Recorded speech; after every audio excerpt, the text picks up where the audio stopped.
ఆడవాళ్ళు రావాలంటేనే డేర్ చేయని వృత్తి లోకి వచ్చి మీరు రాణిస్తున్నారు. అసలు మీ కష్టం అయితే నాకు 10 ఏళ్ళు ఉన్నప్పటి నుంచే చదువుకోలేదా, స్కూల్కి వెళ్ళలేదా మీరు? ఆడపిల్లలకు చదివేందుకు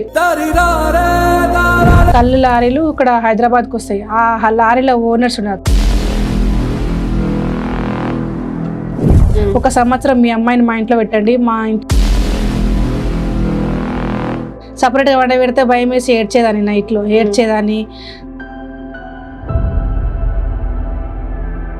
ఆ డబ్బులతోనే మా రెండో ఒక పెళ్లి చేసింది మా అమ్మ. మళ్ళీ జొమాటో నుంచి మీరు ఊబర్ డ్రైవర్గా ఎప్పుడు మారారు? ఎప్పుడంటే మా అబ్బాయి ఇంటర్ అయిపోయింది కదా మేడం. ఇంటర్ అయిపోయినాక నా కొడుకు ఏంటంటే అబద్ధాలు చెప్పడం, ఒకరి దగ్గర అప్పులు తెచ్చుకొని కొన్ని ముంచడం. ఒక లేడీని చూసి నవ్వుకుంటారు అనేసి, అది కాకుండా చెప్పుకోలేని కష్టాలు కూడా చాలా ఉంటాయి. అలాంటి మీరు ఏమైనా ఎదుర్కొన్నారా? ఇప్పుడు క్యాబ్ డ్రైవర్లు కూడా అందరు మస్తు. అసలు అంటే మీరు ఏం చదువుకోలేదు, సోషల్ మీడియాకి రావాలని ఎలా అనిపించింది మీకు? అంటే ఫాలోవర్స్ ఇన్స్టా 43,000 మంది ఫాలోవర్స్, కానీ